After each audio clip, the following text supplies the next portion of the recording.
TikTok has finally added the capability to rewind and fast forward videos on their app. I'm Jessica from TechBoomers.com, and in this video, I'll be showing you how to skip through videos on TikTok. Now let's get started.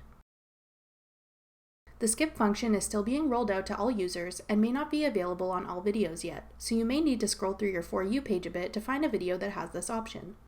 You'll know the feature is available on a particular video when you see a video progress bar at the bottom of your screen.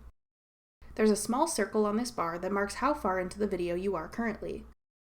To rewind, hold and drag the circle backwards.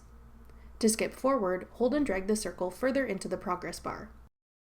As you're sliding this circle, you'll see a timestamp appear above, making it easy for you to figure out where to stop. That's all it takes to rewind and fast forward through videos on TikTok. Thanks for watching. If you found this video helpful, we'd love it if you'd hit the thumbs up button below and subscribe to our channel. We put out great new tech tutorials like this one every week.